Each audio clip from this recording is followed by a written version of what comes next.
हाँ जी फ्रेंड्स, जो पिछली क्लास थी उसमें पिछली क्लासेस में जो है हमारे इम्पोर्टेंट क्वेश्चन चल रहे थे। महत्वपूर्ण सवाल जो है, महत्वपूर्ण प्रश्न चल रहे थे। उन महत्वपूर्ण क्वेश्चन में जो है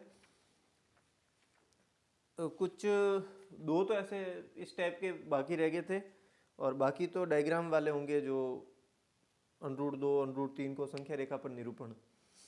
तो उनका देखेंगे। दो क्वेश्चन जो थे वो बाकी रह गए थे, जिसमें एक क्वेश्चन ये कह रहा था, एक क्वेश्चन तो ये चल रहा था, बीच में वीडियो ही रुक गया था, तो उसकी वजह से फिर यहाँ पर तो लिख दिया था, लेकिन बाकी जो है वीडियो में नहीं आ पाया।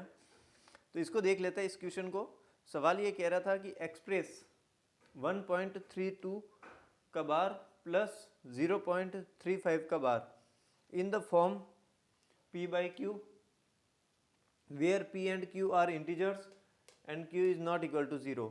यानी कि हमें व्यक्त करना है 1.32 का बार प्लस 0.35 के बार को p/q के रूप में व्यक्त करना है। p और q इंटीजर पूर्णांक है और नीचे वाली संख्या q 0 नहीं है। कहने का अर्थ ये है कि इसको परिमेय संख्या के रूप में हमें व्यक्त करना है। ये हमारा क्वेश्चन है, हमारा सवाल ये है। इसको जो है p/q के रूप में हमें व्यक्त करना है, यानी कि रेशनल के रूप में, परिमेय संख्या के रूप में हमें व्यक्त करना है। तो देखिए आप, हम कैसे करेंगे इसको करने के लिए मैंने पार्टीशन कर दिया है यहाँ पे बीच में कि देखिए आप, पहले तो इसको करना है। ओके, पहले तो इसको करना है और फिर उसके बाद इसको करना है। जैसे कि ये रहा फर्स्ट कंसीडर, यानी पहले हम कंसीडर किसको कर रहे हैं कि लेट x बराबर 1.323232 इस तरीके से। Let x is equal to 1.3232 का बार, इसको इक्वेशन नंबर 1 मान लिया। पहले तो हम इसको कर रहे हैं, 1.32 के बार को सॉल्व कर रहे हैं। ओके, तो फर्स्ट कंसीडर क्या हो, पहले हम कंसीडर किसको करेंगे, let x is equal to 1.323232 यानी 1.32 का बार। इसको जो है हम समीकरण नंबर 1 मान लेते हैं। फिर उसके बाद में डबल डिजिट जो है, 2 डिजिट का रिपीटेशन हो रहा है बार बार, इसलिए समीकरण 1 के दोनों पक्षों को 100 से गुणा करने पर, 100 से गुणा कर दिया, multiplying by 100 both side of equation number 1। समीकरण 1 के दोनों पक्षों को 100 से गुणा करने पर, देखिए आप फर्स्ट कंसीडर किसको कर रहे हैं, x बराबर 1.32 का बार इक्वेशन नंबर 1। समीकरण 1 के दोनों पक्षों में 100 से गुणा करने पर, multiplying by 100 both side of equation number 1। ये हो गया 100x बराबर 132.3232 और ये इक्वेशन नंबर 2, समीकरण 2। ओके, सब्ट्रैक्टिंग इक्वेशन 1 फ्रॉम 2, समीकरण 2 में से एक को घटाने पर 100x में से 1x को सब्ट्रैक्शन हो गया, घटा दिया, और इधर हो गया 132.3232 में से 1.3232 ये घटा दिया। ओके, 100x में से 1x का सब्ट्रैक्शन हो गया, घटाएंगे 132.3232 डॉट डॉट डॉट में से 1.32 डॉट डॉट, इसको हटा देंगे, घटा देंगे सॉरी। ठीक है, तो ये हो गया 99x इज इक्वल टू 131, तो x इज इक्वल टू 131/99। ये हो गया इक्वेशन नंबर 3। अब हम करते हैं लेट y, अब इसको कंसिडर करते हैं। ओके, तो लेट y बराबर 0.35 यानी 0.35 का बार, माना कि y बराबर 0.35 का बार, इसको मान लिया समीकरण नंबर 4। यहाँ पर भी डबल डिजिट, दो अंकों का रिपीटेशन हो रहा है, तो इसलिए समीकरण 4 के दोनों पक्षों में 100 से गुणा करने पर, multiplying by 100 both side of equation number 4, तो ये हो गया 100y बराबर 35.35 का bar. Okay, subtract equation number 4 from 5, समीकरण 5 में से 4 को घटाने पर 100y में से 1y का सब्ट्रैक्शन हो जाएगा, घटाएंगे, बराबर 35.35 जो है, इसमें से 0.35 को घटा देंगे, तो 99y बराबर 35, तो y का मान आ गया 35/99, 35/99। ये आ गया इक्वेशन नंबर 3 में x की वैल्यू, इक्वेशन नंबर 6 में y की वैल्यू। ओके, यानी कि इसको हमने x माना था, तो x को हमने p/q फॉर्म में लिख दिया। अब इसको हमने y माना था, ये रहा, इसको हमने p/q फॉर्म में लिख दिया, परिमेय संख्या के रूप में। इसको लिख दिया पहले, फिर इसको लिख दिया परिमेय संख्या के रूप में। अब क्या करेंगे, इन दोनों को जोड़ देंगे। तो पूरे का परिमेय संख्या p बटा q फॉर्म आ जाएगा। ओके, तो ऐड इक्वेशन 3 एंड 6, समीकरण 3 और 6 को जोड़ने पर, यानी कि x प्लस वाई को जोड़ने पर, यानी इसको और इसको जोड़ने पर, x ये था और y ये, तो जोड़ने पर क्या हो जाएगा 1.32 का बार प्लस 0.35 का बार, यानी कि x प्लस वाई, इसको x माना था और इसको y माना था, तो इन दोनों को जोड़ेंगे तो क्या हो गया, x हो गया 131 बटा 99, ये रहा 131 बटा 99, और y हो गया 35 बटा 99, ये रहा 35 बटा 99। अब हम इसको यहाँ पे सॉल्व कर रहे हैं। अब देखिए आप, इन दोनों को अलग अलग हमने परिमेय संख्या के रूप में लिख दिया, रेशनल नंबर के रूप में लिख दिया, p बाई क्यू फॉर्म में लिख दिया। तो अब p बाई क्यू परिमेय संख्याओं की जोड़ कैसे होगी, इनका सम कैसे होगा, इनको ऐड कैसे करेंगे, तो ये रहा 131 बटा 99 और 35 बटा 99, इसको कैसे जोड़ेंगे 131 अपॉन 99 प्लस 35 अपॉन 99, इसको ऐड करेंगे रेशनल नंबर को हम एलसीएम के थ्रू, यानी कि जो डिनोमिनेटर होगा हर होगा उसका हम एलसीएम लेंगे, तो 99 99 इसका एलसीएम आ गया, भाग दे देंगे, डिवाइड कर देंगे, एक बार गया, फिर इस एक को 131 131 से मल्टीप्लाई कर देंगे, 131 प्लस का प्लस, इस 99 को डिवाइड करेंगे 99 से एक बार, एक को गुणा कर दिया 35 से, तो ये आ गया 35, यानी 131 प्लस 35 यानी 166 अपॉन 99, 166 बटा 99। कहने का अर्थ यह है कि इस पूरे को p बाई क्यू फॉर्म आ गया 166 बटा 99, यानी कि 166 अपॉन 99 जो है इस पूरे का p बाई क्यू फॉर्म है, जहाँ पर p और q इंटीजर्स भी है, पूर्णांक है, और q is not equal to 0, नीचे वाली संख्या 0 भी नहीं है। तो ये इसका सॉल्यूशन था, इस पूरे का p बाई क्यू फॉर्म क्या हो गया 166 अपॉन 99, 166 बटा 99। इसको या तो स्क्रीनशॉट ले लीजिए आप, या फिर इसको नोट कर लीजिए, वीडियो को यहीं पॉज करके राइट डाउन नोट कर लीजिए, फिर उसके बाद में नेक्स्ट देखते हैं। ओके, चलिए अब हम नेक्स्ट आगे देखते हैं। चलिए फ्रेंड्स, नेक्स्ट अगला क्वेश्चन है, अगला सवाल ये कह रहा है कि simplify the following into a fraction with rational denominator. Okay, और आगे ये लिखा हुआ आपके 1 बटा √5 प्लस √6 माइनस √11। इसको सिंप्लीफाई करना है फ्रैक्शन एक रेशनल डिनोमिनेटर के रूप में, फ्रैक्शन को है ना, यानी कि परिमेय संख्या हर में होनी चाहिए, इस रूप में इसको हमें एक्सप्रेस करना है, व्यक्त करना है, सिंप्लीफाई करते हुए करना है। कैसे करना है देखिए आप, तो हम इसको सॉल्व करने के लिए क्या करेंगे, इसको सॉल्व करने के लिए हम क्या करेंगे, रेशनलाइजिंग ऑफ डिनोमिनेटर, हर का परिमेयकरण करने पर, हम हर का परिमेयकरण करने पर क्या करते हैं, इसके कॉन्जुगेट जो है इसके संयुग्मी से गुणा भी करते हैं और भाग भी करते हैं। तो मैं इसका सॉल्यूशन यहीं से स्टार्ट कर देता हूँ, ठीक है। तो ये हमारा क्वेश्चन है, ये हमारा सवाल है, तो इसको गुणा करेंगे इसके संयुग्मी से, यानी कि √5 प्लस √6 प्लस √11 बटा √5 प्लस √6 माइनस प्लस √11। देखिए आप, ये तो है और ये है, बीच में माइनस निशान है, तो हम इसके कॉन्जुगेट संयुग्मी से यानी ऑपोजिट साइड से जो है गुणा भी करेंगे और भाग भी करेंगे इस फ्रैक्शन को, या फिर अंश को गुणा करेंगे, हर को गुणा करेंगे, या फिर पूरे को गुणा और भाग करेंगे। ओके, तो पूरी भिन्न को इससे गुणा और भाग करेंगे, या फिर अंश को गुणा और हर को भी गुणा करेंगे, ताकि ये कट के वही माना जाए। हम इसको दोनों लैंग्वेज में लिख सकते हैं, ठीक है। तो इसको गुणा और भाग किया ताकि ये कट के हमें एज इट इज़ वही मिलेगा, लेकिन हमारे को यहाँ पे क्या है कि नीचे वाली संख्या को, हर को परिमेय संख्या के रूप में लाना है, डिनोमिनेटर को रेशनल नंबर के रूप में लाने के लिए हम इसको ऐसा कर रहे हैं। तो देखिए आप, एक को किसी संख्या से गुणा करेंगे कोई फर्क पड़ता नहीं है, तो ऊपर तो हो गया एज इट इज वैसा का वैसा, नीचे हो गया पहली संख्या माइनस दूसरी संख्या, पहली संख्या प्लस दूसरी संख्या, यानी पहली संख्या प्लस दूसरी संख्या, पहली संख्या माइनस दूसरी संख्या, तो क्या हो गया पहली संख्या का स्क्वायर माइनस दूसरी संख्या का स्क्वायर, एज इट इज। इसको इस तरीके से करना है, पहली संख्या प्लस दूसरी संख्या, पहली संख्या माइनस दूसरी संख्या, पहली संख्या का स्क्वायर माइनस दूसरी संख्या का स्क्वायर, ये a plus B A minus B फॉर्मूले से होगा a² minus B square. Okay, तो ये ऊपर तो हो गया √5 प्लस √6 प्लस √11, और ये हो गया a प्लस बी का फॉर्मूला, a प्लस बी का होल स्क्वायर होता है a² plus B square plus 2ab, इस फॉर्मूले से ये खुलेगा। यहाँ पहली संख्या प्लस दूसरी संख्या का होल स्क्वायर क्या होता है, पहली संख्या का स्क्वायर प्लस दूसरी संख्या का स्क्वायर प्लस 2 इंटू पहली संख्या इंटू दूसरी संख्या। पहली संख्या का स्क्वायर प्लस दूसरी संख्या का स्क्वायर प्लस 2 इंटू पहली संख्या इंटू दूसरी संख्या यानी √ 6 पंजे 30, रूट में 30, और ये माइनस 11 का स्क्वायर 11।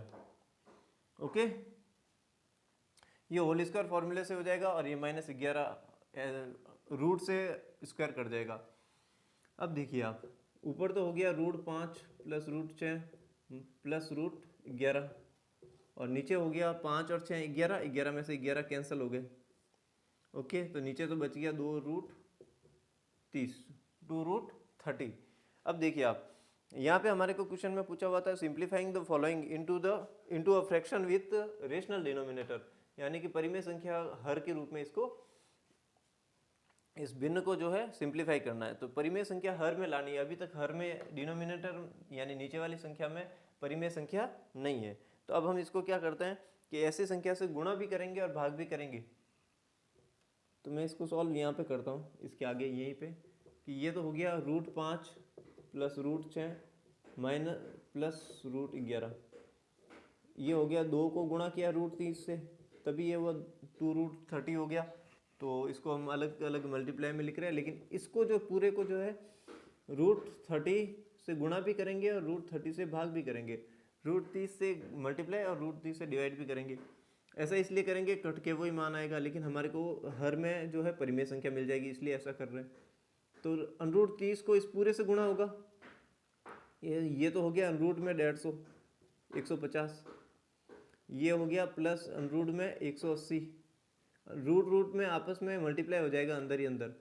ठीक है, पावर अगर सेम है तो फिर बेस अनइक्वल है और पावर इक्वल है, आधार असमान है और घातें समान है। तो उस रूप में क्या होता है, घात को कॉमन रख के, रूट को कॉमन रख के, और इन दोनों आधारों का जो है बेस का मल्टीप्लाई कर देते हैं। ये हो गया √80, 180, प्लस ये हो गया रूट में 330, यानी 30 को 5 से गुणा किया 150, 30 को 6 से गुणा किया 180, 30 को 11 से कर दिया मल्टीप्लाई 330, और नीचे क्या हो गया, 2 का 2 है ही है, √30 और √30 का गुणा करेंगे तो घात कॉमन हो जाएगी और 30 आ जाएगा बाहर, यानी कि √30 का स्क्वायर बनेगा, स्क्वायर से रूट हट जाएगा, तो ये हो गया 30। ओके, तो इसके आगे ये सॉल्व, फिर इसके आगे ये सॉल्व, इसको इस तरीके से हम लोग लिख सकते हैं। अब आगे हम किस तरीके से लिखेंगे, तो ये तो हो गया, सीधा डायरेक्ट ही लिख देते 2 × 30 60, नीचे तो हम इसको 60 ही लिख देते 60। ओके, अब आगे इसको कैसे करेंगे, तो आगे इसको लिख सकते हैं, मैं यहाँ पे कर देता हूँ सॉल्व। 150 को क्या लिख सकते हैं, 150 को क्या लिख सकते हैं, तो 150 को हम लिख सकते हैं,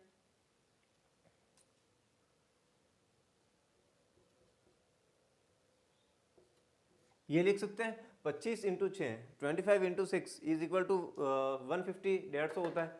150 को हम 25 × 6 लिख सकते हैं, और 180 को क्या लिख सकते हैं, प्लस का प्लस, 180 को लिख सकते हैं 36 × 5, 180 लिख सकते हैं 36 × 5, 36 × 5 ये लिख सकते हैं। और इसको तो हम किसी कंप्लीट स्क्वायर नंबर के रूप में हम कैसे मल्टीप्लाई करें, तो ये पॉसिबल ही नहीं है, तो इसको एज इट इज ऐसा ही लिख देते हैं। ठीक है, और नीचे हो गया कंप्लीट, पूरे के नीचे हो गया 60 60। अब देखिए आप, तो ये इसका आंसर क्या हो जाएगा, 5 आ जाएगा बाहर, 5 आ जाएगा बाहर, तो 5√6, इसका 6 आ जाएगा बाहर, 6 बाहर आ जाएगा, तो 6√5, 6√5 प्लस रूट में 330 अपॉन 60, 6 नहीं है 60 है। ओके, तो ये इसका सही आंसर है। तो इसका सही उत्तर क्या रहेगा, 5√6 प्लस 6√5 प्लस रूट में 330/60, ये इसका जो है सही आंसर रहेगा, इसका सही उत्तर ये रहेगा। ओके, तो पहले तो इसको एज इट इज यहाँ तक पूरा यूं का यूं लिखना है, और ये लास्ट में फाइनल में लास्ट में आंसर ये आएगा, तो इसको लास्ट में लिखना है। ये हमारा क्वेश्चन था, यहाँ से इसको सॉल्व करते हुए यहाँ तक लिखना है, फिर इसको लिखना है, इसको लिखना है और इसको लिखना है, ये तीनों इक्वल फॉर्म में बराबर रूप में। और फिर लास्ट में ये हमारा आंसर हो जाएगा। ये तीनों को अलग अलग लिखा हुआ है, बस तीनों को अलग अलग लिखा हुआ है, इसको अलग लिखा हुआ है, इसको अलग लिखा हुआ है, और इसका कोई भी गुणनखंड जो है फैक्टर नहीं किया हुआ है, और ये नीचे कॉमन आ गया 60 ये इसका सही उत्तर है। ओके,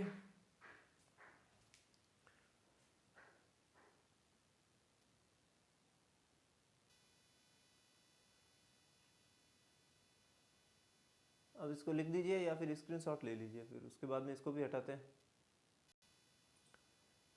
देखिए फ्रेंड्स, यहाँ पे आप चाहे तो एक लाइन लिख सकते हैं, रेशनलाइजिंग ऑफ डिनोमिनेटर, हर का परिमेयकरण करने पर, क्योंकि ये नीचे वाली संख्या को परिमेय संख्या के रूप में लिखने के लिए हम रूट से गुणा भी कर रहे हैं, भाग भी कर रहे हैं।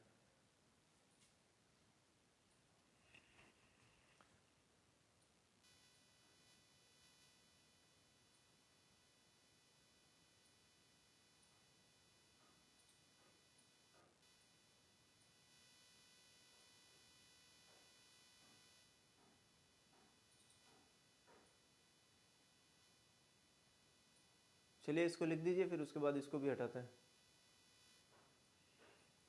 चलिए फ्रेंड्स, अब नेक्स्ट जो इम्पोर्टेंट है इस चैप्टर में जो है संख्या रेखा पर निरूपण, indication of number line, sorry, root में कोई भी संख्या है उनको संख्या रेखा पर निरूपण कैसे करते हैं। ठीक है, तो संख्या रेखा पर निरूपण, उसको जो है एक्सप्रेस कैसे करेंगे नंबर लाइन के ऊपर। ठीक है, तो फिर अब जितने भी जो भी इम्पोर्टेंट है वो देखेंगे, जो संख्या रेखा पर निरूपण वाले हैं उनको, है ना। तो अब जैसे कि किस तरीके से है, इंग्लिश मीडियम वाले भी देख लीजिए, जैसे कि कोई भी संख्या है, नंबर है, वो रूट में है, अनरूट में है, इसको संख्या रेखा पर हम निरूपण कैसे करेंगे, संख्या रेखा पर हम इसको निरूपित कैसे करेंगे, या फिर संख्या रेखा पर हम उसे किस तरीके से व्यक्त करेंगे। ओके, तो how root n can be represented on number line. Okay, तो इस तरीके से हम क्वेश्चन देखेंगे इसके, काफ़ी इंपॉर्टेंट है और बहुत ही शानदार है। वैसे इसको अलग अलग तरीके से देखेंगे हम। तो सबसे पहले तो इसको हटा देते हैं,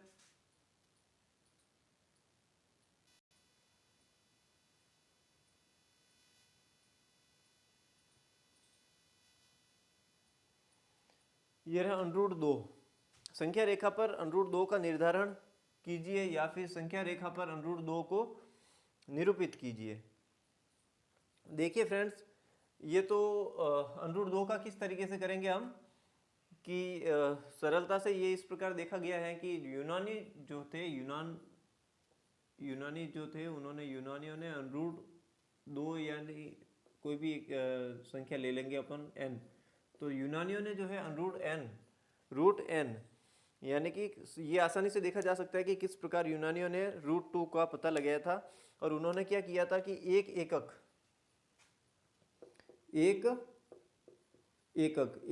यानी कि एक इकाई, यानी कि सिंगल यूनिट, एक एकक या फिर एक इकाई या फिर एक मात्रक भी बोल सकते हैं हम इसको, सिंगल यूनिट यानी मात्रक, एक एकक, एक लंबाई या एक मात्रक की भुजा वाला उन्होंने एक वर्ग लिया था।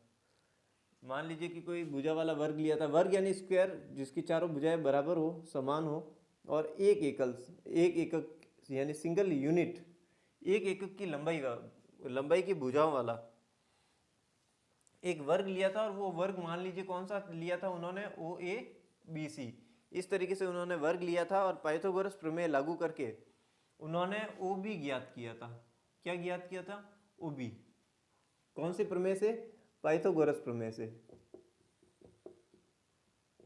OB ज्ञात किया था। कैसे किया था कि जो पाइथागोरस प्रमेय के थ्रू क्या होता है कि एक समकोण त्रिभुज है, कोई 90 डिग्री वाला जो ट्रायंगल है, समकोण त्रिभुज में जो दो भुजाओं का वर्ग करेंगे, यानी कि आधार और लंब का वर्ग करेंगे, यानी कि बेस और परपेंडिकुलर है, इन दोनों का वर्ग करेंगे और फिर उन वर्गों को जोड़ेंगे तो तीसरी भुजा के वर्ग के बराबर होगा। यानी किसी त्रिभुज की दो भुजाओं के वर्गों का योग तीसरी भुजा के वर्ग के बराबर होता है।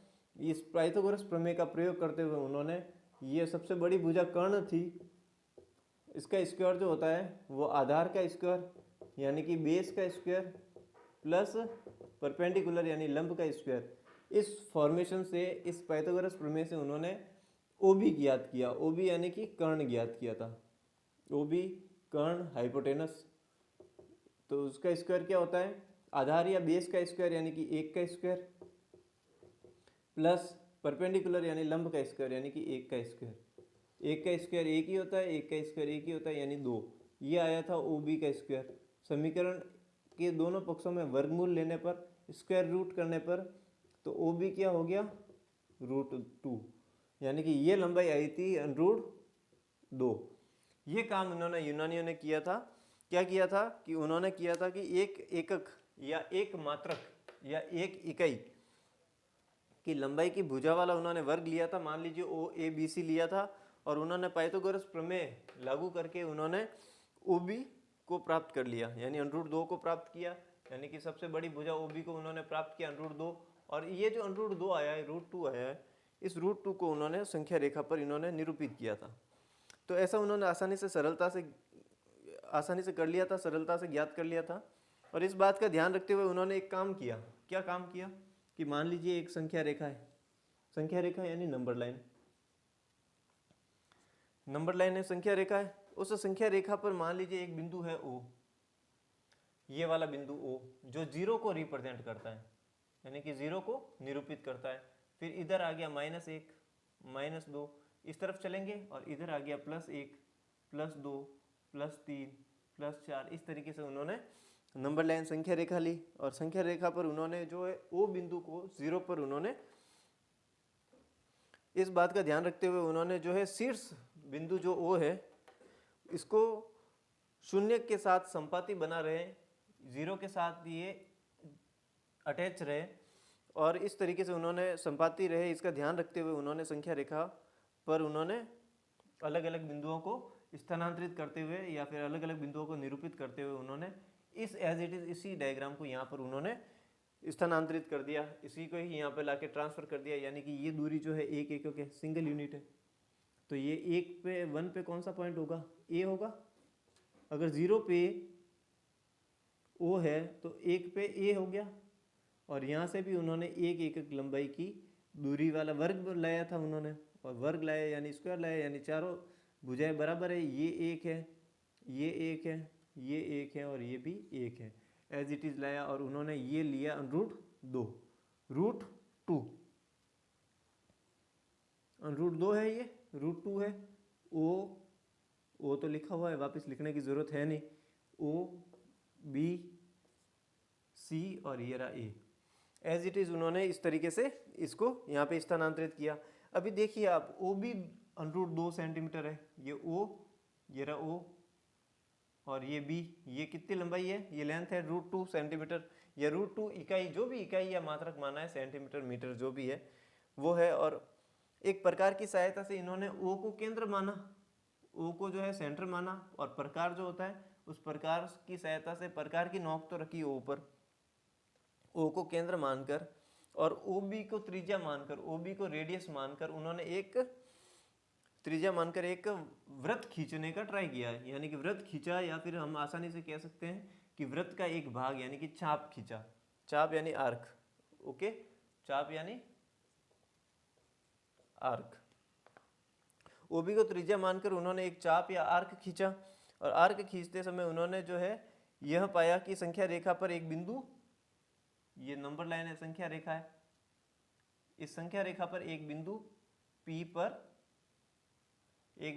पर जो है ये काटता है। तब बिंदु P जो है संख्या रेखा पर √2 के संगत होगा। ये जो संख्या रेखा है वहां पर O से लगाकर A तक तो है 1, फिर आगे है 2, लेकिन O पर प्रकार की नोक रखकर, O को केंद्र मानकर, OB को त्रिज्या मानकर, B पर पेंसिल की नोक रखकर उन्होंने एक चाप खींचा है। चाप एक वृत्त का एक भाग होता है, वृत्त नहीं खींचकर एक चाप खींचा। चाप जो आर्क होता है पार्ट ऑफ सर्किल, सर्किमफेरेंस होगा, ओके, सर्किल जो वृत्त होगा उसकी बाउंड्री जो होगी, परिधि होगी, उसका एक भाग होगा, एक पार्ट होगा। तो जो ये दूरी √2 है तो वो दूरी भी, ये भी √2 होगी। यानी कि O से लगाकर P तक, यहाँ से लगाकर यहाँ तक, ये पूरी दूरी यहाँ से लगाकर यहाँ तक, ये पूरी OP जो होगी वो √2 से एकक या इकाई या मात्रक की दूरी होगी। ओके, ये तो था आपके बुक में इस तरीके से लिखा हुआ। अब मैं इसको हटा देता हूँ। ये तो था √2 का संख्या रेखा पर निरूपण इस तरीके से होगा।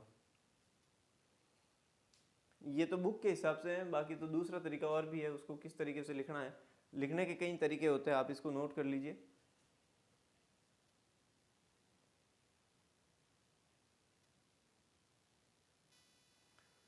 चलिए फ्रेंड्स, बुक में जो था वो √2 में संख्या रेखा पर निरूपण था, तो वो किस तरीके से था, तो देखिए आप, वो इस तरीके से था। √2 में 0, 1, 2, 3, 4 इस तरीके से आगे, और -1, -2 इस तरीके से आगे। तो ये था OABC इस तरीके से था। ये लेंथ, ये लेंथ, ये लेंथ और ये लेंथ सारी बराबर है, इक्वल है। तो ये हमारे पास आया था √2 √2, और हमने इसको वृत्त की जो चाप है उसकी त्रिज्या मान के यहाँ पर हमने √2 खींचा था, ये आया था P बिंदु। तो ये डिस्टेंस जो थी वो OP थी, ये √2 आ गया था। जो ये दूरी होगी वही ये दूरी होगी, ठीक है। वृत्त के चाप की त्रिज्या की लंबाई जो है हर जगह बराबर होती है, radius.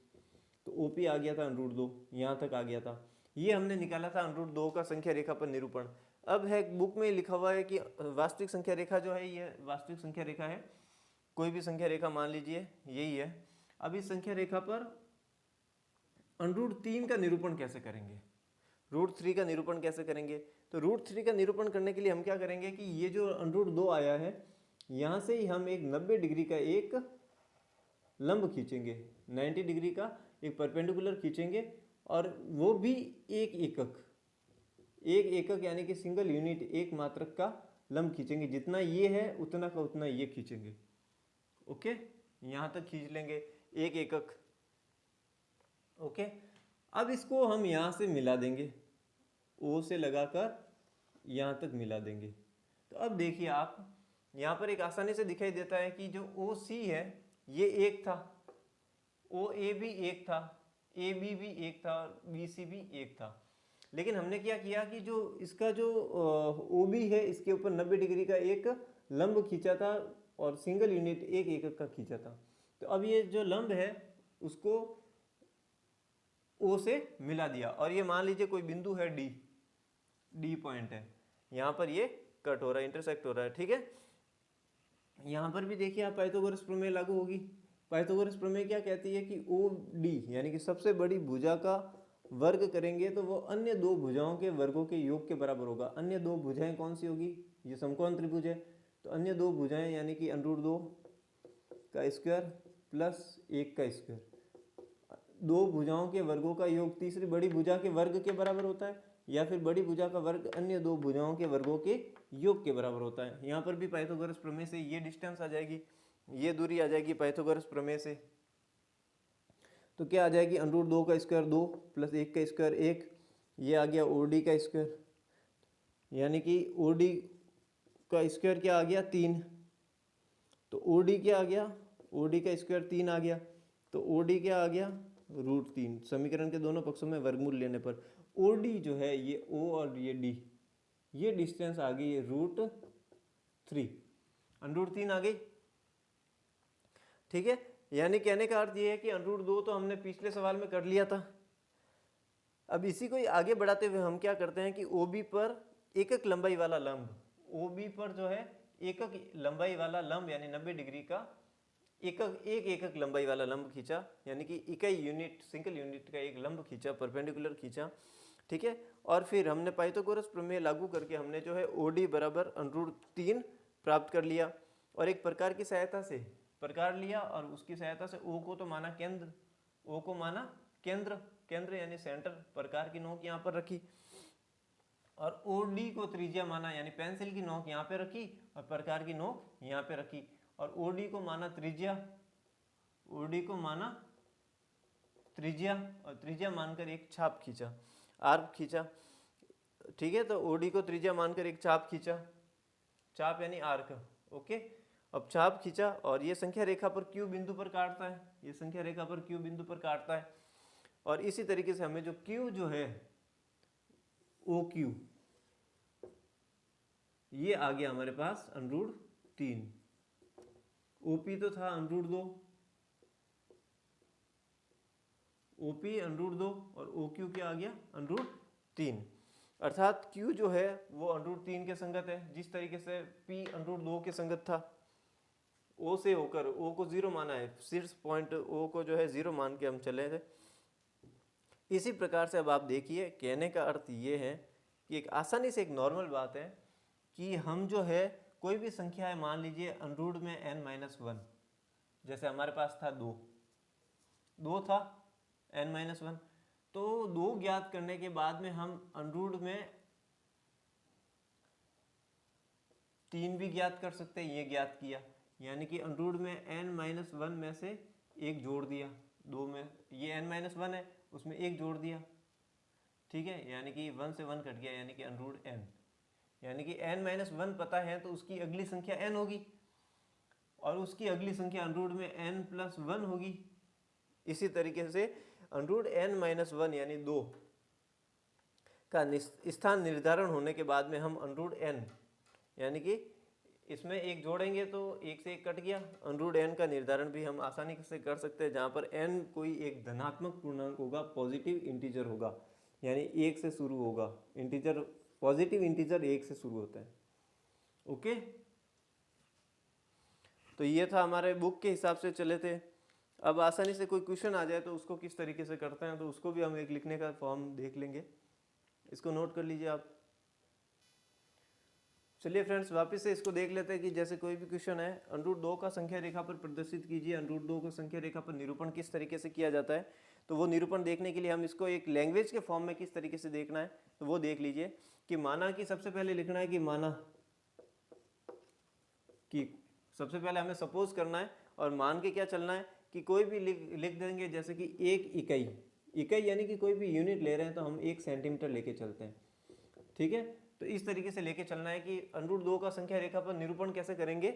Okay, show how √2 can be represented on the number line, ये हमारा क्वेश्चन रहेगा, इसको किस तरीके से नंबर लाइन के ऊपर हम लिख सकते हैं।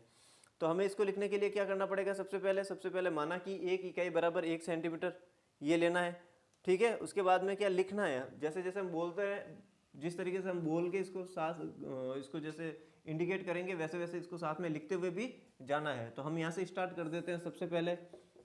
ओके, यहीं से स्टार्ट कर देते हैं। क्या लिखना है, सबसे पहले संख्या रेखा AX पर 1 सेंटीमीटर की दूरी पर, संख्या रेखा AX है, इस संख्या रेखा AX पर 1 सेंटीमीटर की दूरी पर 1 सेंटीमीटर की दूरी पर, ये मान लीजिए 1 centimetre 1 centimetre 1 centimetre 1 centimetre 1 centimetre, सब 1 सेंटीमीटर की दूरी पर, सिंगल यूनिट, एक इकाई को हमने 1 सेंटीमीटर मान लिया, यूनिट को, इकाई को सेंटीमीटर मान लिया। ओके, तो क्या लिखना है हमें, संख्या रेखा AX संख्या रेखा है, इस AX संख्या रेखा पर 1 सेंटीमीटर की दूरी पर, और A को 0 से स्टार्ट करना है, A को 0 से स्टार्ट करना है, और हमें ये लिखते हुए जाना है। क्या लिखा था हमने कि AX संख्या रेखा AX पर 1 सेंटीमीटर की दूरी पर A बराबर 0 से 1 2 3 4 क्रमशः भाग हमने अंकित किए, ठीक है। A बराबर 0 या 0 से क्रमशः 1 2 3 4 ... भाग अंकित किए। इस प्रकार AB बराबर 1 सेंटीमीटर, ये B बिंदु आ गया वो 1 सेंटीमीटर। अब AB के बिंदु B पर, जो ये हमारा AB है, इसके बिंदु B पर प्रकार की सहायता से 90 डिग्री का कोण बनाएंगे। प्रकार की सहायता से प्रकार की नोक यहाँ रखेंगे, पेंसिल की नोक यहाँ रखेंगे, फिर इस माप चेंज नहीं करेंगे, यहाँ से एक छाप यहाँ से एक छाप यहाँ काटेंगे, फिर यहाँ से यहाँ एक काटेंगे, यहाँ से यहाँ एक काटेंगे, और एक 90 डिग्री का कोण बनेगा। ओके, तो 90 डिग्री का कोण यानी लंब, परपेंडिकुलर बनेगा। ओके, तो बिंदु B पर प्रकार की सहायता से 90 डिग्री का कोण बनाएंगे। बिंदु B से 1 सेंटीमीटर का लंब का चाप काटेंगे। अब प्रकार से जो 1 सेंटीमीटर की डिस्टेंस दूरी ये है, एज इट इज प्रकार की नोक यहाँ रख के 1 सेंटीमीटर का चाप यहाँ पर भी काट देंगे, यानी कि ये दूरी आ गई 1 सेंटीमीटर। ओके, चाप काटेंगे जो कि समकोण की भुजा को बिंदु C पर काटता है। ये जो समकोण है, इसकी भुजा को, ये भुजा है समकोण की, आम है, यह साइड है, इसको बिंदु सी पर काटता है। ओके, प्रकार की सहायता से 1 सेंटीमीटर का चाप काटेंगे जो इस समकोण पर या लंब पर बिंदु सी पर काटता है। तो ये पॉइंट हो गया सी। अब ए बी को मिला देंगे। ओके, सॉरी ए बी कहाँ, ए सी है, तो ए सी को मिला देंगे। ए सी को मिला देंगे जहां पर ए सी का स्क्वायर यानी कि कर्ण का स्क्वायर क्या होता है, आधार का स्क्वायर प्लस लंब का स्क्वायर। आधार का स्क्वायर यानी कि ए बी का स्क्वायर प्लस लंब का स्क्वायर, लंब यानी परपेंडिकुलर बी सी का स्क्वायर। ओके, तो ये भी एक हो गया सिंगल यूनिट, ये भी एक हो गया सिंगल, यानी कि 1 का स्क्वायर प्लस 1 का स्क्वायर यानी 2। ये तो आया था हमारे पास ए सी का स्क्वायर। तो ए सी क्या हो गया, समीकरण के दोनों पक्षों में वर्गमूल लेने पर √2। ये हमारे पास आ गया ए सी √2। ए सी की दूरी जो है ये हमारे पास आ गई √2, अर्थात ए सी की लंबाई बराबर √2 सेंटीमीटर होगी। ए सी की लंबाई बराबर √2 सेंटीमीटर होगी। पुनः ए सी लंबाई को प्रकार में भरकर फिर से हम ए सी की जो लंबाई है इसको प्रकार में भरेंगे, यानी प्रकार की नोक तो यहाँ रखेंगे, पेंसिल की नोक यहाँ रखेंगे, प्रकार की नोक यहाँ, पेंसिल की नोक यहाँ। पुनः ए सी की लंबाई को प्रकार में भरकर बिंदु ए से प्रकार में भरकर बिंदु ए से चाप काटेंगे। प्रकार की नोक यहाँ रखेंगे और बिंदु ए से चाप काटेंगे। तो ये काट दिया चाप। ओके, एक चाप काटेंगे या एक चाप खींचेंगे। क्या लिखना है हमारे को, ए सी की लंबाई को प्रकार में भरकर बिंदु ए से एक चाप काटेंगे या एक चाप खींचेंगे जो ए एक्स संख्या रेखा को, जो ए एक्स संख्या रेखा को, ये ए एक्स संख्या रेखा है, जो ए एक्स संख्या रेखा को बिंदु डी पर काटता है। ये डी पॉइंट पर काट रहा है ए एक्स संख्या रेखा को। इस प्रकार संख्या रेखा पर ए डी, ये डी बिंदु पर काट रहा है। इस प्रकार संख्या रेखा पर जो ए डी बराबर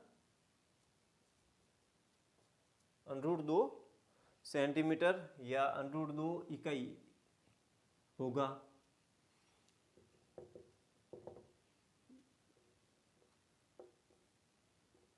√2 सेंटीमीटर होगा या √2 इकाई होगा, जो भी यूनिट इकाई को हमने सेंटीमीटर मान लिया तो ये हो जाएगा। इस तरीके से इसको लिखना होगा।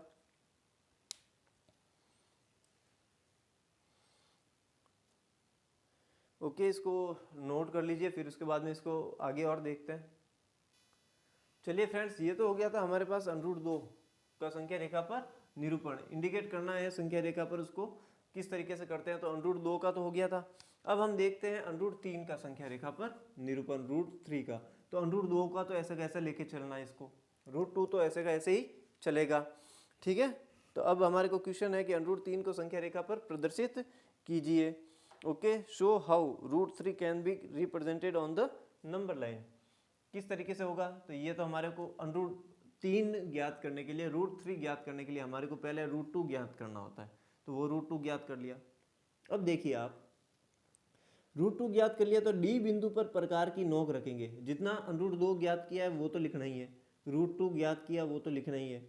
उसके बाद में √3 के लिए अलग से होगा। √2 का पैटर्न यूं का यूं चलेगा, उसके आगे कंटिन्यू और करना है। ठीक है, √2 वाला तो लिखना ही लिखना है √3 में। फिर उसके बाद में √3 में किस तरीके से करना है कि डी पर प्रकार रखकर 90 डिग्री का एक चाप काटा। ओके, या 90 डिग्री का लंब खींचा, सॉरी। तो यहाँ पे प्रकार रख के ऐसे किया, इस तरीके से जैसे यहाँ पे किया था ना वैसे यहाँ पे किया।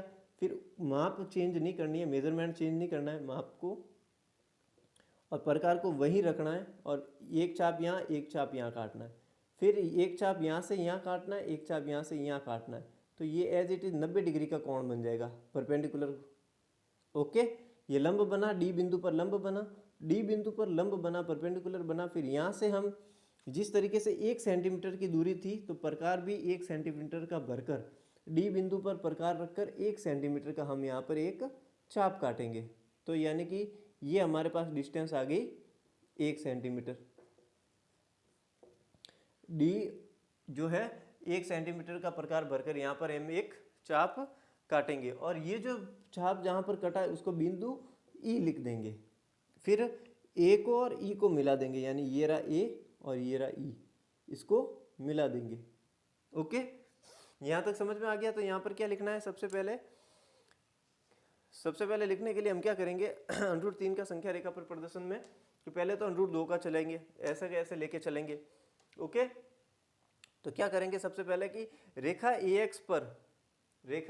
AX पर जिस तरीके से पहले लिखा था वो एज इट इज पूरा लिखना है √2 का। ओके, रेखा AX पर पूर्व में ज्ञात की गई जो स्थिति थी उसके अनुसार AD बराबर √2 सेंटीमीटर काटी। यहाँ तक तो हो गया था √2 सेंटीमीटर, AD बराबर √2 सेंटीमीटर। पुनः बिंदु D पर प्रकार की सहायता से 90 डिग्री का कोण बनाएंगे, और बिंदु D से 1 सेंटीमीटर लंबा चाप खींचेंगे या लंबा चाप काटेंगे। तो यहाँ से 1 सेंटीमीटर का प्रकार भरकर लंबा चाप काटा। तो लंब पर बिंदु D पर लंब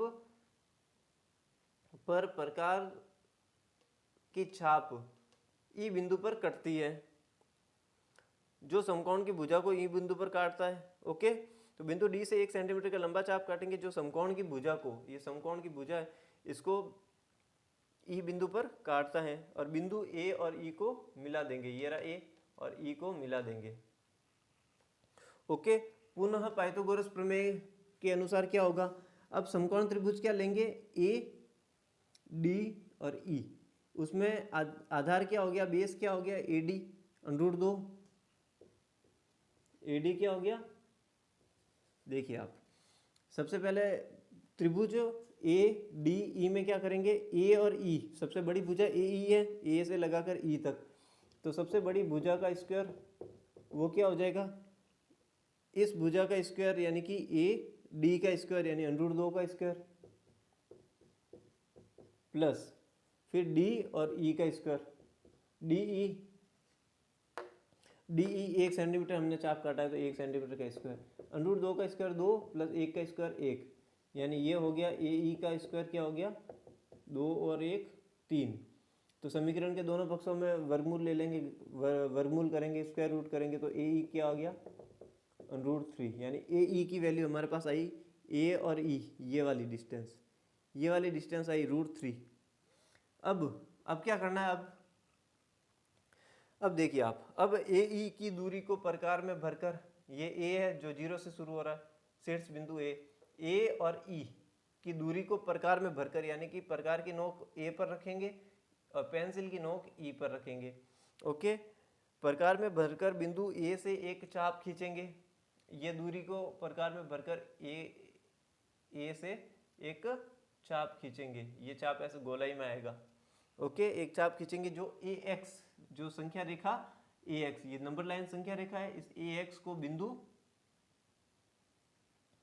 कौन से बिंदु पर काटता है, तो AX पर जो है बिंदु F पर काटता है, ये F बिंदु लिख देंगे, पॉइंट F। ओके, जो बिंदु संख्या रेखा AX पर बिंदु F पर काटता है। इस प्रकार संख्या रेखा पर जो ये नंबर लाइन होगी, संख्या रेखा होगी, संख्या रेखा पर ये बिंदु तो था A और ये बिंदु है F, यहाँ पर ये डिस्टेंस जो है AF बराबर √3 सेंटीमीटर या √3 इकाई, सेंटीमीटर यानी इकाई, तो √3 सेंटीमीटर भी लिखो या √3 इकाई भी लिखो, √3 यूनिट।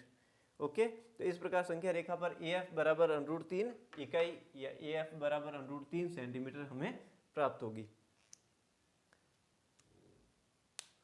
ओके, तो इसको भी लिख दीजिए। पहले एक एकक की दूरी पर यहाँ पर बनाया और इसको √2 को चाप यहाँ पर D पर काटा, फिर इसको यहाँ पर √2 था ही, उसको 1 सेंटीमीटर का चाप यहाँ पे 90 डिग्री का लंब खींच के काटा, तो ये हो गया 1, और ये हमारे पास √2 था ही नंबर लाइन संख्या रेखा के ऊपर। ओके, तो ये √2 था ही, अब √2 को यहाँ से यहाँ तक तो √2 था।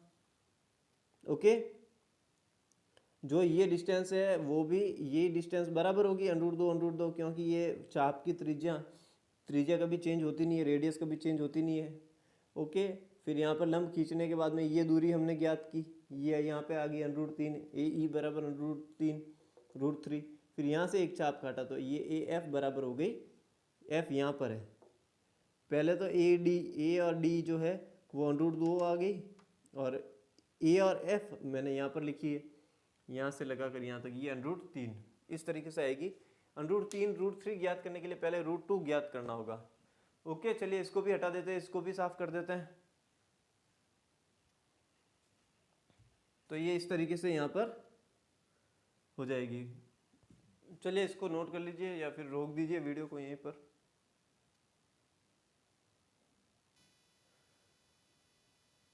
चलिए फ्रेंड्स, नेक्स्ट है, अगला क्वेश्चन है कि √3.5 को संख्या रेखा पर निरूपित कीजिए। ओके, √3.5 को जो है वो संख्या रेखा पर हमें निरूपित करना है, यानी कि उसको संख्या रेखा पर हमें इंडिकेट करना है। और संख्या रेखा पर इंडिकेट करने के लिए हम क्या करेंगे, तो इंग्लिश मीडियम वाले देख लीजिए, show how √3.5 can be represented on the number line. तो हम इसको किस प्रकार करेंगे, तो संख्या रेखा पर निरूपित करने के लिए हम एक देखिए आप बहुत ही अच्छे से किताब वाला एक परिभाषा के रूप में भी हो जाएगा ये, तो उस तरीके से ही हम इसको देखते हैं। तो सबसे पहले देखने के लिए हम क्या करते हैं यहाँ पर कि √3.5 बेसिकली हमारे को मिलेगा कैसे। तो ये देख लीजिए 3.5 को हम क्या मान लेते हैं, x। 3.5 को क्या मान लेते हैं, x। ये तो मान ही सकते हैं। ओके ओके, तो हम इसको मान लेते हैं, लेकिन पहले कुछ किताब के ऑपरेशन है जो संक्रिया है उसके अनुसार हम देखेंगे। तो सबसे पहले कैसे देखेंगे, इसको तो मैं हटा ही देता हूँ, उसके अनुसार ही हम चलते हैं बुक के हिसाब से। वो बहुत ही इंपॉर्टेंट है ये वाला पूरा टॉपिक। इसके लिए हम क्या चर्चा करेंगे, तो चर्चा करने के लिए हम क्या करेंगे कि मान लीजिए कि ए कोई प्राकृत संख्या है, मान लीजिए ए कोई प्राकृत संख्या, प्राकृत संख्या यानी कि नेचुरल नंबर है, नेचुरल नंबर है 1 2 3 4 इस तरीके से चलेगी, तो प्राकृत संख्या है। तब हमारे को अगर इसका रूट निकालना है, रूट ए, और मान लीजिए वो आ गया बी, कोई भी बी आ गया। ओके, यानी कि कहने का अर्थ ये है कि अगर आप बी का स्क्वायर करोगे, समीकरण के दोनों पक्षों में वर्ग करोगे, तो बी का स्क्वायर ए के बराबर होगा। यानी मान लीजिए ए 4 है तो बी 2 है, तो 2 का स्क्वायर करोगे बी का स्क्वायर तो वो ए के बराबर होगा। तो इस तरीके से तो बी का स्क्वायर ए के बराबर होगा। कहने का अर्थ ये है कि बी जो होगा वो 0 से बड़ा होगा। कैसे बी 0 से बड़ा होगा, बी 0 से बड़ा इसलिए होगा क्योंकि सबसे छोटी संख्या 1 लें तो 1 का वर्ग 1 होता है। ओके, तो 1 का वर्गमूल करेंगे तो भी 1, 1 का वर्ग करेंगे तो भी 1, ठीक है। और 1 से छोटी संख्या भी अगर आप देखोगे तो वो पॉइंटों में आएगी, लेकिन 0 तो नहीं आएगी। तो जो b जो है वो 0 से बड़ा होगा, क्योंकि सबसे छोटी संख्या प्राकृत संख्या अगर हम 1 लें, a 1 लें, सबसे छोटी प्राकृत संख्या नेचुरल नंबर 1 ही होती है, 1 लें तो b की वैल्यू 1 आएगी, यानी कि 0 से बड़ी ही आएगी। ओके, तो ये b 0 से बड़ा होगा। तो ये परिभाषा धनात्मक वास्तविक संख्याओं के लिए भी लागू होती है। धनात्मक वास्तविक संख्या यानी कि पॉजिटिव रियल नंबर, धनात्मक वास्तविक संख्या यानी कि पॉइंटों में वास्तविक संख्या होगी, और पॉजिटिव होगी यानी कि 0 से बड़ी होगी। तो ये फॉर्मूला, ये जो परिभाषा है, ये डेफिनेशन है, ये कॉन्सेप्ट जो है धनात्मक वास्तविक संख्या, पॉजिटिव रियल नंबर जो 0 से बड़ी है, उस पर भी ये अप्लाई होगी। चलिए हम देखते हैं वापस। तो कैसे देख लीजिए, मान लीजिए कि वापस हम इसको मान लेते हैं ए एक धनात्मक वास्तविक संख्या है, धनात्मक, चलो नीचे ही लिख देता हूँ, मान लीजिए ए एक धनात्मक वास्तविक संख्या है। धनात्मक वास्तविक संख्या का मतलब वास्तविक संख्या में परिमेय अपरिमेय होगी, परिमेय भी होगी अपरिमेय भी होगी, रूट में भी होगी, फिर अपरिमेय होगी तो वो पॉइंटों में भी होगी, परिमेय होगी तो पॉइंट में 3.5 जैसे अभी लिखा था तो उस तरीके से भी होगी। तो धनात्मक वास्तविक संख्या जो है वो पॉइंटों में भी होगी, ठीक है। ये पॉइंटों में नहीं है प्राकृत संख्या, लेकिन ये पॉइंटों में भी होती है। लेकिन कुल मिला के कहने का अर्थ ये है कि 0 से बड़ी होगी, धनात्मक है इसलिए 0 से बड़ी होगी। ओके, तो मान लीजिए कि ए जो है वो 0 से बड़ी एक धनात्मक वास्तविक संख्या है।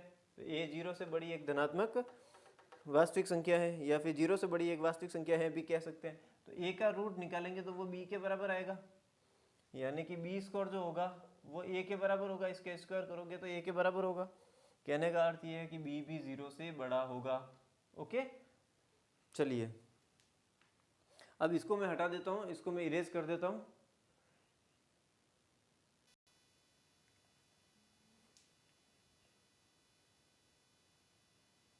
चलिए अब आगे और देख लेते हैं कि किस प्रकार संख्या रेखा पर अंडर रूट n को निरूपित किया जाएगा। किस प्रकार संख्या रेखा पर अंडर रूट n को निरूपित किया जाता है। और n जो है वो धनात्मक पूर्णांक है, ठीक है। n जो है वो धनात्मक पूर्णांक है, धनात्मक पूर्णांक यानी पॉजिटिव इंटीजर है, ठीक है। तो वो किस तरीके से इसको संख्या रेखा पर निरूपित किया जाएगा। तो धनात्मक पूर्णांक जो होता है, धनात्मक पूर्णांक कौन से होंगे, 1 2 3 इस तरीके से चलेंगे। तो हमने इनको संख्या रेखा पर निरूपित कर लिया था। जैसे कि n धनात्मक पूर्णांक है तो अंडर n यानी कि अंडर में 2, अंडर में 3, इसको हमने संख्या रेखा पर निरूपित किया था, ठीक है। अब देख लीजिए, मान लीजिए कि कोई x है, तो x क्या है, जहां पर धनात्मक वास्तविक संख्या है। क्या है, धनात्मक वास्तविक संख्या यानी पॉजिटिव रियल नंबर है। ये था पॉजिटिव इंटीजर, धनात्मक पूर्णांक, और ये x है, धनात्मक वास्तविक संख्या है। x जो है धनात्मक वास्तविक संख्या है, तो किस प्रकार अंडर x को, किस प्रकार अंडर x को, जहां पर x धनात्मक वास्तविक संख्या है, इसको ज्योमेट्रिकली, अंडर x को ज्योमेट्रिकली या फिर ज्यामितीय रूप से कैसे ज्ञात करेंगे। तो उसको ज्ञात करने के लिए हम सबसे पहले देखते हैं कि मान लीजिए कि x जो है धनात्मक वास्तविक संख्या 3.5 ले लेते हैं, तो अंडर x क्या हो गया, अंडर में 3.5, ठीक है। अब ये वास्तविक संख्या हमने देखा ही है, इसमें रियल नंबर भी होती है, रेशनल नंबर भी होती है, इरेशनल भी होती है, परिमेय होती है, अपरिमेय होती है। यानी कि अपरिमेय यानी रूट वाली संख्या, परिमेय संख्या यानी कि पॉइंटों में अनवसानी आवर्ती या फिर दशमलव जो है प्रसार जो है वो शांत हो जाता है, दशमलव प्रसार शांत हो जाता है, या फिर दशमलव प्रसार अनवसानी होगा या अशांत होगा तो फिर आवर्ती हो जाएगी। तो इस तरीके से ये परिमेय संख्या है, ओके। 3.5 परिमेय, लेकिन अंडर में ले लिया तो ये अपरिमेय हो गई, ओके। तो किस प्रकार जो है हम अंडर x को संख्या रेखा पर निरूपित करेंगे, जहाँ पर x जो है वो दी हुई धनात्मक वास्तविक संख्या है, और ज्यामितीय रूप में कैसे ज्ञात करेंगे। तो वो ज्ञात करने के लिए हम सबसे पहले देखते हैं कि मान लीजिए कि एक कोई संख्या रेखा है, एक कोई संख्या रेखा है, ओके। तो एक संख्या रेखा पर एक स्थिर बिंदु, स्थिर यानी कांस्टेंट पॉइंट A है। उस स्थिर बिंदु से, कांस्टेंट पॉइंट स्थिर बिंदु से जो है 3.5 एकक की दूरी, ओके। 3.5 बड़ी ले लेते हैं थोड़ी, जैसे कि ये 1 हो गया, ये 2 हो गया, 1 2, और ये हो गया 3, और ये आधा, ओके। तो क्या करेंगे हम, तो दी हुई संख्या रेखा पर एक स्थिर बिंदु, कांस्टेंट पॉइंट जो है स्थिर बिंदु से 3.5 एकक, 3.5 एकक या 3.5 इकाई या 3.5 मात्रक, ओके, मात्रक की दूरी पर जो है एक चिन्ह लगाने पर ऐसा बिंदु हमें कोई बी प्राप्त हो रहा है। तो बी प्राप्त होता है, ये रहा, 1 2 3 ये और आधा ये। तो 3.5 एकक या 3.5 इकाई की दूरी पर एक ऐसा बिंदु बी प्राप्त होता है जिससे कि ए बी बराबर हो गया 3.5 एकक। ए बी 3.5 एकक हो गया, और बी से 1 एकक दूरी पर एक चिन्ह लगाएंगे, बी से 1 एकक दूरी पर चिन्ह लगाएंगे, यानी कि ये जो बी है ये आधा और आधा 1 हो गया, ये 1 ये 1 ये 1, तो ये 1 यहाँ पर कर देते हैं, 1 1 1 1 1, ओके। अब हम क्या करते हैं,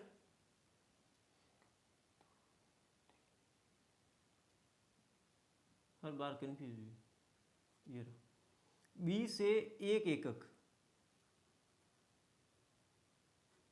ये बी से 1 एकक की दूरी, distance from B, okay.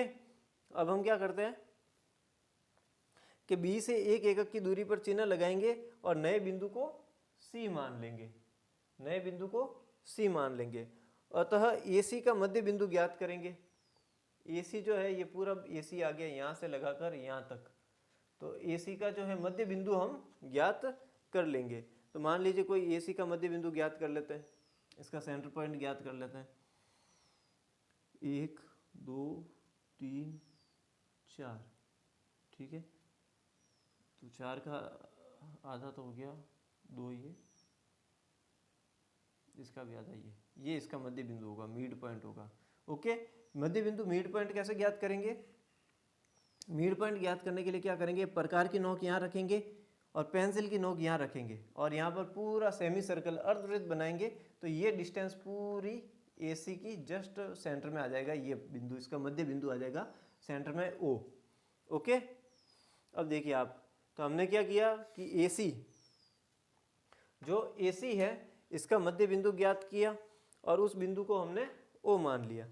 O को केंद्र और OC को त्रिज्या मानकर, O को केंद्र सेंटर मानकर और OC को रेडियस त्रिज्या मानकर, O को केंद्र और C को रेडियस त्रिज्या मानकर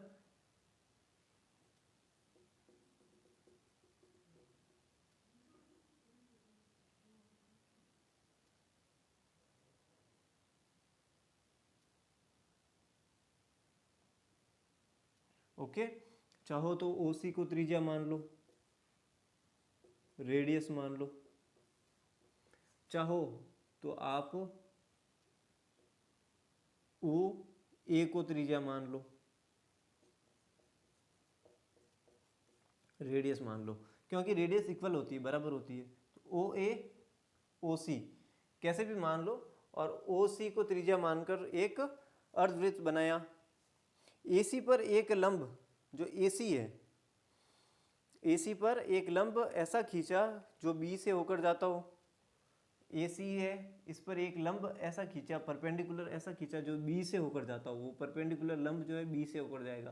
तो कि लंब खींचने के लिए क्या करेंगे, प्रकार रख के ऐसे करके एक चांदा बना देंगे और उसी डिस्टेंस से दूरी चेंज नहीं करेंगे। एक चाप यहाँ, एक चाप यहाँ काटेंगे, फिर हम एक चाप यहाँ से काटेंगे और एक चाप यहाँ से काटेंगे। ऐसे करके ये 90 डिग्री का बन जाएगा, लंब बन जाएगा। ओके, तो AC पर लंब एक ऐसी रेखा खींचेंगे जो B से होकर जाता हो। तो ये लंब खींचा AC, ये रहा AC, संख्या रेखा AC पर एक ऐसा लंब खींचेंगे जो बिंदु B से होकर जाता हो। तो B से होकर जा रहा है। ओके, और अर्धवृत्त को D पर काटता है। ये जो सेमी सर्कल है अर्धवृत्त है, इसको बिंदु D पर यहाँ पर काटता है। ओके, अब जो BD आएगा वो √3.5 आएगा। अब ये जो कहाँ गया B और D, हाँ, जो BD आएगा वो BD आएगा ये √ में 3.5 आएगा। ओके, BD जो है √3.5 आएगा। ओके, कैसा आएगा तो देखिए आप, ये जो वैल्यू ये होती है A और B, A और B, जो ये वैल्यू होती है तो उसी का ही √ मिलता है हमें ये। ओके, √3.5, ठीक है। इसका हमने संख्या पद्धति वाला पहला पार्ट है, उसमें हमने इसको पूरा एक्सप्लेन भी किया था कि वो कैसे होता है। तो वो कैसे होता है वो अभी मैं आपको वापस बता दूंगा। तो कहने का अर्थ ये है कि जो BD होगा वो √3.5 होगा। ओके,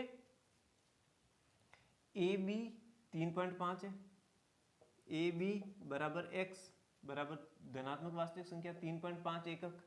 तो √x क्या हो गया, इसका रूट निकाला तो वो हो गया BD, ये BD हो गया √3.5 एकक या इकाई, ठीक है। फिर भी अधिक व्यापक रूप से अगर आप एक्सटेंटली देखना चाहे तो √x का मान ज्ञात करने के लिए हम क्या करेंगे, जो ये √x है इसका मान ज्ञात करने के लिए x एक धनात्मक वास्तविक संख्या है, x एक धनात्मक वास्तविक संख्या है, जहाँ पर √x का मान ज्ञात करने के लिए एक ऐसा बिंदु B लेते हैं, एक ऐसा बिंदु B पॉइंट लेते हैं जिससे कि AB बराबर x एकक हो, और एक ऐसा बिंदु C लेंगे जिससे कि BC बराबर 1 एकक हो। और ऐसी स्थिति में x बराबर √3.5 एकक है, तो फिर BD जो है वो √3.5 यानी √x एकक होगा। इसको हम प्रूव करने के लिए कर भी सकते हैं, इस परिणाम को भी हम पाइथागोरस प्रमेय से सिद्ध कर सकते हैं। इस परिणाम को हम क्या करेंगे, पाइथागोरस प्रमेय से सिद्ध कर सकते हैं। तो पाइथागोरस प्रमेय से सिद्ध करने के लिए हम क्या करेंगे कि इसको मिला देंगे। किसको मिलाएंगे,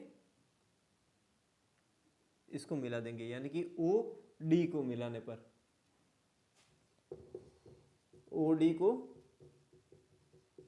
मिलाने पर, ओ और डी को मिलाया तो एक समकोण त्रिभुज, समकोण त्रिभुज 90 डिग्री का त्रिभुज बनेगा, ट्रायंगल बनेगा। कौन सा बनेगा, ओ बी डी, समकोण त्रिभुज ओ बी डी में जो समकोण त्रिभुज ओ बी है डी है उसमें क्या होगा, तो जो वृत्त की त्रिज्या ओ डी क्या हो जाएगा, ओ डी ये हो जाएगा अर्धवृत्त की त्रिज्या। अर्धवृत्त की त्रिज्या हो जाएगी, अर्धवृत्त की त्रिज्या ही तो होगी, यानी कि अर्धवृत्त की त्रिज्या क्या होगी, तो ये अपने पास x था ना, तो ओडी तो त्रिज्या हो जाएगी। देखिए आप ए ओ बराबर होगा ओडी, ये रहा ओडी, और ये बराबर होगा ओसी, तीनों बराबर होंगे। ए ओ ओ डी ओ सी, ए ओ ओ डी ओ सी, तीनों अर्धवृत्त की त्रिज्या होगी, सेमी सर्कल की रेडियस होगी, त्रिज्या होगी। तो त्रिज्या क्या होती है, तो ये तो हो गया 3.5 प्लस 1 हो गया ना, और 3.5 क्या था, x था, धनात्मक वास्तविक संख्या थी, उसी के ही तो अंडरूट में आया रूट 3.5 अंडरूट x, यानी कि हम x लेके चल रहे हैं फिलहाल। तो इसको मान लो x है, ये रूट 3.5 को हमने 3.5 को x ही ले लिया। ओके, तो इस अर्धवृत्त की त्रिज्या क्या हो जाएगी, x प्लस 1, ये x है, 3.5 x है, तो ये अर्धवृत्त की त्रिज्या सेमी सर्कल की रेडियस क्या हो जाएगी, x, और उसमें 1 जोड़ देंगे और फिर बटा 2 हो जाएगा। अर्धवृत्त की त्रिज्या यही होती है, इसको जोड़ के इसकी जस्ट आधे की, x प्लस 1 बटा 2। ओके, और ओ बी हमारे पास क्या आएगा, ओ और बी, ओ बी कैसे ज्ञात करेंगे, तो ये पूरा अर्धवृत्त की त्रिज्या है, अर्धवृत्त की त्रिज्या है, क्या है अर्धवृत्त की त्रिज्या, x प्लस 1 बटा 2, उसमें से ये 1 घटा देंगे तो ये आ जाएगा ओ बी माइनस 1, ये घटा देंगे तो ये आ जाएगा।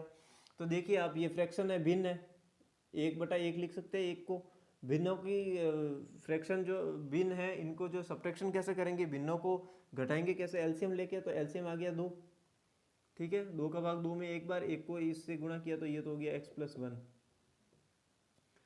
माइनस का माइनस,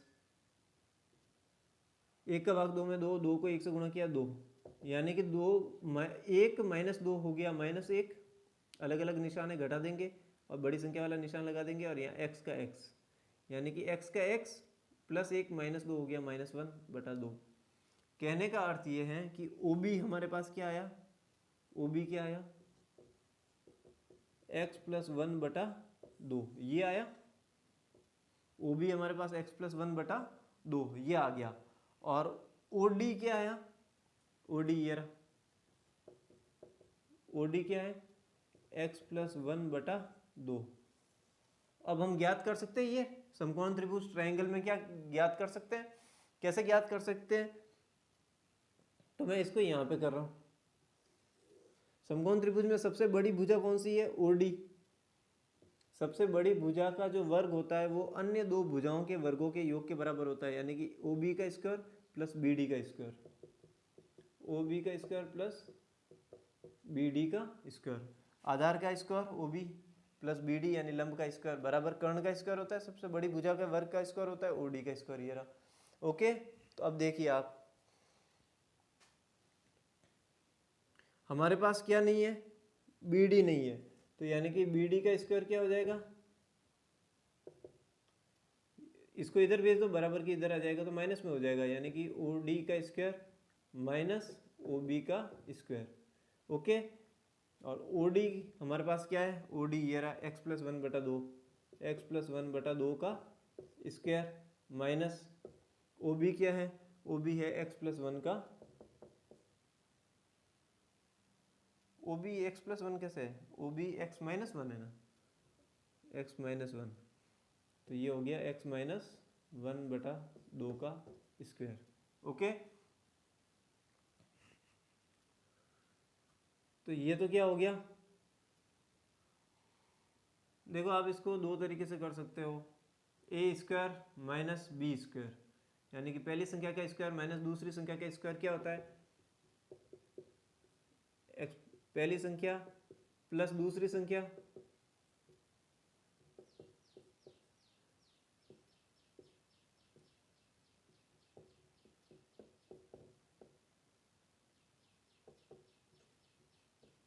देखिए आप पहली संख्या का स्क्वायर, ये एक फॉर्मूला है, ए स्क्वायर माइनस बी स्क्वायर, पहली संख्या का स्क्वायर माइनस दूसरी संख्या का स्क्वायर, पहली संख्या का स्क्वायर माइनस दूसरी संख्या का स्क्वायर क्या होता है, पहली संख्या प्लस दूसरी संख्या, पहली संख्या माइनस दूसरी संख्या, पहली संख्या प्लस दूसरी संख्या, पहली संख्या माइनस दूसरी संख्या, ये रहा दूसरी संख्या।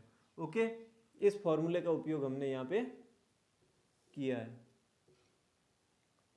चलिए पहले तो ये लिखना है, फिर उसके बाद ये वाला लिखना है। अब देखिए आप इसको सॉल्व कैसे करते हैं, तो इसको सॉल्व करने के लिए मैं कहाँ लिखूँ, मैं यहाँ लिख देता हूँ। ओके, देखिए आप, तो ये दोनों फ्रैक्शन है, भिन्न है, बटा में है, परिमेय संख्या है, तो दोनों भिन्नों को हम कैसे लिखते हैं, इनको कैसे जोड़ करते हैं, ऐड कैसे करते हैं, तो एलसीएम लेके करते हैं। तो एलसीएम आ गया दो और दो का दो, दो का भाग दो में गया, एक बार एक को इस पूरे से गुणा कर दिया, तो ये पूरा का पूरा एक्स प्लस वन, किसी भी संख्या को एक से गुणा करते हैं वही वैल्यू आती है, प्लस का प्लस, दो का भाग दो में एक बार एक को पूरे से गुणा किया तो पूरी संख्या ऐसा का ऐसे हो गई, एक को किसी भी संख्या से गुणा करते कोई वैल्यू में चेंज नहीं होता है। ठीक है, फिर इनटू, ये कोष्टक का मतलब इनटू है। अब ये सब्ट्रैक्शन है, घटाएंगे तो परिमेय संख्याओं को कैसे घटाते हैं, तो भिन्न फ्रैक्शन को कैसे घटाते हैं, एलसीएम लेके, तो इन दोनों का भी एलसीएम दो। ओके, दो का भाग दो में एक बार एक को पूरे से गुणा कर दिया तो एक्स प्लस वन। ठीक है, फिर दो का भाग दो में एक बार एक को इस पूरे से गुणा कर दिया तो एक्स माइनस वन, लेकिन ये बाहर माइनस है, तो बाहर माइनस है तो अंदर चेंज हो जाएंगे निशान, बाहर माइनस है तो अंदर गुणा हो जाएगा माइनस का, तो ये एक्स माइनस का हो जाएगा और वन प्लस का हो जाएगा। ओके, निशान प्लस माइनस में बदल जाता है, माइनस प्लस में बदल जाता है जब माइनस से मल्टीप्लाई होता है। अब देखिए यहाँ पर तो आप प्लस एक और माइनस एक कैंसिल हो गया, तो ये टू एक्स बटा टू, टू एक्स बटा टू, यानी टू से टू भी कैंसिल हो गया, यानी ये तो वैल्यू आ गई एक्स। ठीक है, और ये वैल्यू क्या आ गई, एक्स से एक्स कैंसिल हो गया, एक्स से एक्स कैंसिल हो गया, तो ये क्या हो गया, ये क्या हो गया, वन प्लस वन टू बटा टू, ये भी टू में दो का भाग गया तो एक हो गया, और ये इसका इससे गुणा कर रहे हैं, यानी कि इसके वैल्यू एक्स, इसकी वैल्यू वन, एक को किसी भी संख्या से गुणा करते हैं वही संख्या मिलती है, यानी कि एक्स। ओके, यानी इस पूरे को सॉल्व किया हमने, बी का स्क्वायर क्या आया, एक्स। अब मैं कहाँ लिखूं, चलिए बी का स्क्वायर क्या आया, एक्स, ये बी का स्क्वायर इधर चल रहा है, हम तो इसको सॉल्व करते जा रहे हैं, बी का स्क्वायर क्या आया, एक्स, तो समीकरण के दोनों पक्षों में वर्गमूल करेंगे तो बी क्या आ गया, रूट एक्स, तो ये रहा बी क्या आ गया, रूट एक्स। ओके, यानी कि इस पूरे को एक्स लेके चले थे, ए बी को एक्स लेके चले थे, तो बी क्या आ गया, रूट एक्स, यानी रूट में 3.5, अगर ए बी 3.5 है तो बी हो जाएगा रूट में 3.5। ओके, तो बी क्या आ गया, रूट एक्स। पहले आपको क्या करना है, देखिए आप पहले तो ये वाला लिखना है, ये एज इट इज ऐसे लिखते रहना है। ठीक है, इसको लिखना है, इस पूरे को, फिर उसके बाद में इसको लिखना है, इस पूरे को, फिर उसके बाद में इसको लिखना है, फिर लास्ट में इसको लिखना है।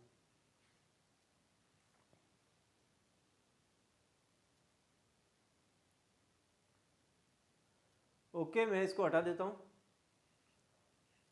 इसको इरेज कर देता हूं।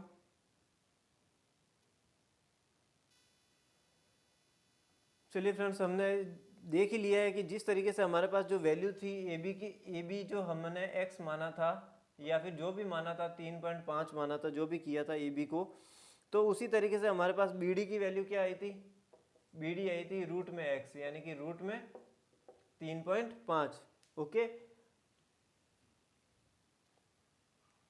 कोई भी धनात्मक वास्तविक संख्या है, अब उसका रूट मिलेगा अपने को, ठीक है, रूट में धनात्मक वास्तविक संख्या। कहने का अर्थ यह है कि सभी वास्तविक संख्याओं x वास्तविक संख्या है, वो जीरो से बड़ी है, यानी कि प्रत्येक जीरो से बड़ी वास्तविक संख्या के लिए अंडरूट x का भी अस्तित्व होगा। यानी कि हम संख्या रेखा पर अंडरूट x की स्थिति ज्ञात करना चाहें तो हम ज्ञात कर सकते हैं। अब हम संख्या रेखा जो है, अब हम क्या करते हैं अपन कि कोई भी ज्ञात कर लेते हैं। जैसे कि हमने यही तो ज्ञात किया था कि जैसे मान लीजिए हमने कहाँ से ज्ञात किया था, a और b। जो ए बी जो था वो हमारे पास क्या था, वो x था, x यानी कि 3.5 था। ओके, फिर हमने क्या किया था, इसका सेंटर लेके हमने इसको सेमी सर्कल अर्धवृत्त बनाया था।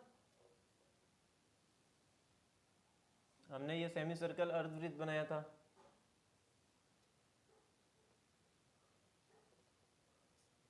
सेमी सर्कल अर्धवृत्त बनाया था। ओके, तो अर्धवृत्त में हमारे पास सेंटर ओ आया था, यहाँ पे ओ आया था, तो ये डिस्टेंस और ये डिस्टेंस ये सब ऐसे ऐसे बराबरी थी। फिर हमने क्या किया था कि इसको मिलाया था,